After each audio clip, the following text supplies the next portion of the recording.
मिनश्शैतानिर्रजीम बिस्मिल्लाहिर्रहमानिर्रहीम। अस्सलाम वालेकुम डियर व्यूअर्स एंड स्टूडेंट्स।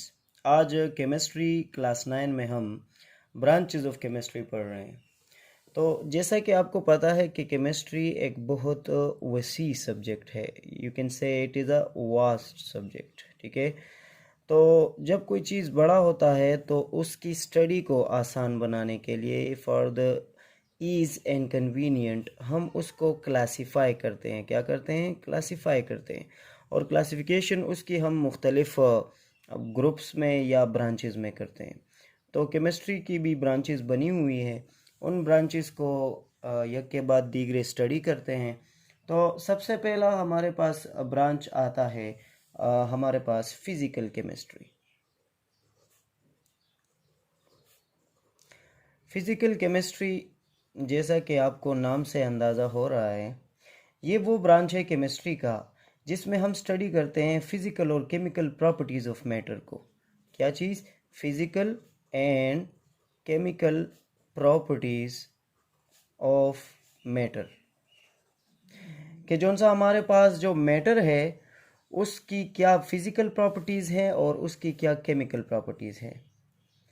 ये थ्योरीज और लॉज और वो सारे प्रिंसिपल्स जो कि मैटर में जो चेंजेस आती हैं, ठीक है, तो जिन थ्योरीज और लॉज और प्रिंसिपल्स की बुनियाद पर चेंजेस होती है इस मैटर में, वो भी हम फिज़िकल केमिस्ट्री में पढ़ेंगे। ठीक है, फिज़िकल केमिस्ट्री आसान अल्फाज में क्या चीज़ है? मैटर की केमिकल और फिज़िकल प्रॉपर्टीज़ पढ़ना और फिर मैटर में जो चेंजेस आती हैं। फॉर एग्जांपल, अगर हमारे साथ कोई मैटर है जैसे कि पानी है, वो लिक्विड स्टेट में है, इससे ये फिर सॉलिड स्टेट में जब आइस बन जाता है, फिर ये दोबारा इसको लिक्विड में और फिर लिक्विड से गैस में। तो ये जो चेंजेस हो रही हैं और जो प्रॉपर्टीज़ ये मैटर चेंज कर रहा है, पहले ये लिक्विड था अब सॉलिड बन गया है, तो फिज़िकल क्या चेंज इसमें हुआ और केमिकल क्या चेंज इसमें हुआ, ये सारा का सारा जो स्टडी है, जो फील्ड है, ये हम फिज़िकल केमिस्ट्री में पढ़ते हैं। तो उम्मीद है आपको फ़िज़िकल केमिस्ट्री समझ आ गई होगी। मैंने एग्जांपल भी दे दिया आपको। इसके बाद हमारे साथ जो ब्रांच है वो है ऑर्गेनिक केमिस्ट्री। ये केमिस्ट्री का बहुत अहम ब्रांच है और इस ब्रांच में हम क्या पढ़ते हैं? We study the hydrocarbons. ठीक है, आसान अल्फाज में हम कह सकते हैं कि it is the study of hydrocarbons. अब क्या चीज़ है ये हाइड्रोकार्बन?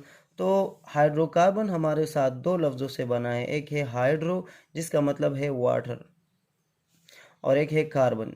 तो वाटर को और भी हम एक्सप्लेन करते हैं तो ये किस चीज़ से बना है? हाइड्रोजन और ऑक्सीजन से, H2O। ठीक है, और अगर इसके साथ सी भी मिल जाए, यानी कार्बन का सी भी मिल जाए, तो इस सारे कंपाउंड को फिर हम क्या कहेंगे? हाइड्रोकार्बन कहेंगे। ठीक है, ये टू है या ना नहीं है इसमें, लेकिन ये तीन एटम्स इसमें ज़रूर होंगे। अगर इसमें से एक भी कम हो तो वो हमारे साथ ऑर्गेनिक नहीं कहलाएगा वो कंपाउंड। तो ऑर्गेनिक केमिस्ट्री क्या चीज़ है? वो ब्रांच ऑफ केमिस्ट्री जिसमें हम हाइड्रोकार्बन्स के बारे में स्टडी करते हैं। जिस तरह इसके बाद जो हमारे पास ब्रांच आता है केमिस्ट्री का वो है इनऑर्गेनिक केमिस्ट्री। तो जैसा कि as the name denotes, organic का उलट जो है वो इनऑर्गेनिक है। ठीक है, इनऑर्गेनिक जो होगा वो ऑर्गेनिक का उलट होगा। तो क्या मतलब हुआ? वो सारे कंपाउंड्स जो हाइड्रोकार्बन ना हो, which are not hydrocarbon except hydrocarbon, उन सारे कंपाउंड्स की स्टडी हम करेंगे इनऑर्गेनिक केमिस्ट्री में।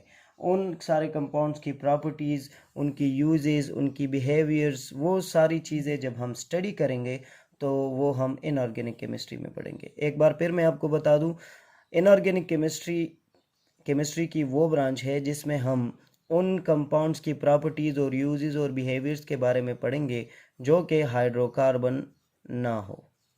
ठीक है, जिसमें कार्बन, हाइड्रोजन और ऑक्सीजन ना हो। ठीक है, तो ये हुआ हमारे साथ इनऑर्गेनिक केमिस्ट्री। अब इसके बाद हमारे पास आ जाता है एनालिटिकल केमिस्ट्री। तो एनालिटिकल केमिस्ट्री की वो ब्रांच है जिसमें हम क्वालिटेटिव और क्वांटिटेटिव एनालिसिस करते हैं। क्या करते हैं? एनालिसिस करते हैं। किस चीज़ का? वो हम करते हैं मैटर का। आसान अल्फाज में अगर हम मैटर का क्वालिटेटिव और क्वांटिटेटिव एनालिसिस यानी तज्जिया करें तो उसको हम एनालिटिकल केमिस्ट्री पढ़ेंगे। ठीक है, तो अब इसका एग्जांपल क्या हुआ? इसका एग्जांपल हमारे साथ आप आसान ले लें H2O। ठीक है, वाटर का जो मॉलिक्यूल है। अब अगर हम ऐसी स्टडी करें कि जिसमें हमें पता चले कि इस कंपाउंड में, इस मॉलिक्यूल में हमारे साथ क्या क्या है, तो ये हम क्वालिटी के बारे में बता रहे हैं कि इसमें एक हाइड्रोजन एटम है और एक हमारे साथ ऑक्सीजन एटम है। लेकिन अगर हम क्वांटिटी एनालिसिस करें तो हम कहेंगे कि 2 हाइड्रोजन है और 1 ऑक्सीजन है। समझ आई आपको बात? यानी क्वालिटी में हम ये पढ़ेंगे कि कौन कौन से एटम इस्तेमाल हुए हैं इस कंपाउंड को बनाने में, और क्वांटिटेटिव एनालिसिस में हम ये पढ़ेंगे कि कितने कितने एटम्स इस्तेमाल हुए। एक दूसरा मिसाल ले ले, जैसे कि ग्लूकोज है हमारे साथ C6H12O6। तो अगर इसका क्वालिटेटिव एनालिसिस हम करें तो इसमें कार्बन, हाइड्रोजन और ऑक्सीजन एटम इस्तेमाल हुए हैं। और अगर क्वांटिटेटिव पढ़ेंगे तो हम कहेंगे कि 6 कार्बन है, 12 हाइड्रोजन है और 6 ऑक्सीजन है। ठीक है, तो जो हमारे साथ तादाद बताए वो क्वांटिटेटिव होगा और जो हमारे साथ मेयार बताए वो क्वालिटेटिव होगा। तो इसके बाद हमारे पास आ जाता है बायोकेमिस्ट्री।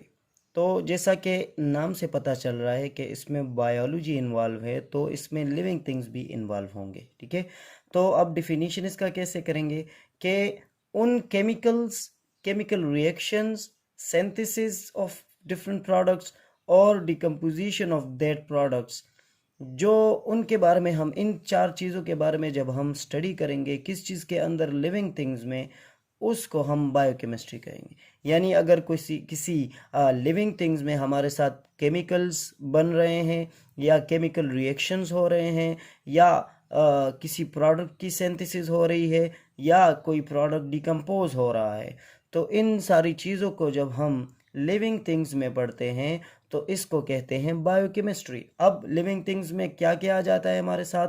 प्लांट्स, एनिमल्स और ह्यूमन बींग्स। ठीक है, तो जौन से भी ये लिविंग थिंग्स है, plants, animals and human beings, जो जानदार अशिया है, इनमें अगर हम केमिकल्स को पढ़ेंगे कि किस तरह केमिकल रिएक्शंस हो रहे हैं, किस तरह रिएक्टेंट्स मिलकर प्रोडक्ट्स बना रहे हैं, तो इसको फिर हम क्या कहेंगे? बायोकेमिस्ट्री में पढ़ेंगे। ठीक है, तो इसके बाद हमारे पास आ जाता है न्यूक्लियर केमिस्ट्री। अब न्यूक्लियर केमिस्ट्री क्या चीज़ है? जैसे कि हम इसके नाम से जान सकते हैं, न्यूक्लियर न्यूक्लियाई से या न्यूक्लियस से निकला है। ठीक है, तो ये ब्रांच ऑफ केमिस्ट्री में हम रेडियो एक्टिव सब्सटेंसेस के बारे में पढ़ते हैं। अब रेडियो एक्टिव सब्सटेंसेस क्या होती हैं? वो सब्सटेंसेस, वो एटम्स, वो मॉलिक्यूल्स जिनकी न्यूक्लियस से रेडिएशंस निकलती हो, जिसकी न्यूक्लियस से एमिशंस निकलती हो। ठीक है, न्यूक्लियर रिएक्शंस के बारे में हम पढ़ते हैं जो कि न्यूक्लियाई में हो रही हैं, जो कि न्यूक्लियस में हो रही हैं किसी एटम की। देखें, ये हमारे पास अभी एक एटम है, इसके अंदर जो ये गोल दायरा है जिसमें प्रोटॉन और न्यूट्रॉन है, इसमें क्या है? न्यूक्लियस है। तो इसका ये न्यूट्रॉन अनस्टेबल होता है, तो ये क्या एमिट करता है? ये रेडिएशंस एमिट करता है। इससे रेडिएशंस निकलती है, अल्फ़ा, बीटा, गामा रेज इससे निकलती हैं। तो इसको हम फिर रेडियो एक्टिव सब्सटेंस कहेंगे। सारे एटम्स रेडियो एक्टिव नहीं होते। फॉर एग्जांपल यूरेनियम आप ले लें, यूरेनियम से हम ये बॉम्ब्स वगैरह बनाते हैं। ठीक है, इससे हम न्यूक्लियर रिएक्टर में बिजली भी पैदा कर सकते हैं। तो इस न्यूक्लियस से एमिट होने वाली जो रेडिएशंस है उसको जब हम पढ़ते हैं तो वो न्यूक्लियर केमिस्ट्री में पढ़ते हैं। ठीक है, और फिर उन रेडिएशन का ह्यूमन पर, एनिमल्स पर, एक्वेटिक लाइफ पर क्या असर होता है, इसको हम फिर इफेक्ट ऑफ रेडिएशन कहते हैं और ये भी हम न्यूक्लियर केमिस्ट्री में पढ़ते हैं। ठीक है जी, इसके बाद हमारे साथ आता है इंडस्ट्रियल केमिस्ट्री। तो इंडस्ट्रियल केमिस्ट्री के नाम से ज़ाहिर है कि इसमें हम इंडस्ट्री के बारे में पढ़ते हैं और इंडस्ट्री में क्या पैदा होते हैं? प्रोडक्ट्स पैदा होते हैं, प्रोडक्ट्स हम बनाते हैं, सिंथेसिस करते हैं हम प्रोडक्ट्स की। लेकिन इंडस्ट्रियल केमिस्ट्री में हम लार्ज स्केल पर बनने वाले प्रोडक्ट्स के बारे में पढ़ते हैं। ठीक है, जैसे कि सीमेंट की फैक्ट्री हो गई, ग्लास की फैक्ट्री हो गई, प्लास्टिक बनाने वाली फैक्ट्री हो गई, इस तरह मेडिसिन्स, इस तरह फर्टिलाइज़र्स जो पौधों के लिए स्प्रेज वगैरह और अद्वियात बनाती हैं, इस तरह फूड आइटम्स एट्सेट्रा। यानी जो चीज़ें लार्ज स्केल पर किसी इंडस्ट्री में बनती हैं उन सारी चीज़ों की स्टडी हम करते हैं किस चीज़ में, इंडस्ट्रियल केमिस्ट्री में। ठीक है। इसके बाद हमारे पास आती है एनवायरमेंटल केमिस्ट्री। तो बहुत ही आसान है। इस एनवायरमेंटल केमिस्ट्री के नाम से ज़ाहिर है कि इसमें हम एनवायरनमेंट के बारे में स्टडी करते हैं। लेकिन एनवायरनमेंट के बारे में कैसी स्टडी? एनवायरनमेंट में जो पोल्यूशन मौजूद है, चाहे वो हवाई आलूदगी हो, चाहे वो वाटर पोल्यूशन हो या सॉइल पोल्यूशन हो, या कोई भी हमारे साथ जो केमिकल्स, जो वेस्ट प्रोडक्ट्स हम पानी में, हवा में, या हम उसको छोड़ रहे हैं सॉइल में, तो उन सारी चीज़ों से जो पोल्यूशन बनती है और उससे जो इफ़ेक्ट्स हो रहे हैं ह्यूमन पर और लिविंग अदर लिविंग थिंग्स पर, तो उस चीज़ को हम एनवायरमेंटल केमिस्ट्री में पढ़ते हैं। जैसे कि ओजोन लेयर डिप्लीट हो रहा है, किस चीज़ की वजह से कमज़ोर हो रहा है ओजोन लेयर?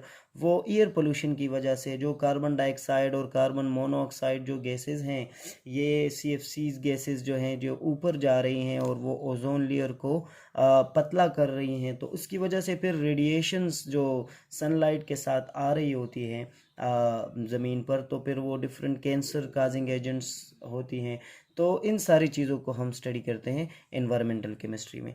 तो ये हो गया आज का हमारा ब्रांचेस ऑफ केमिस्ट्री टॉपिक। उम्मीद है आपको पसंद आया होगा, आप समझ गए होंगे।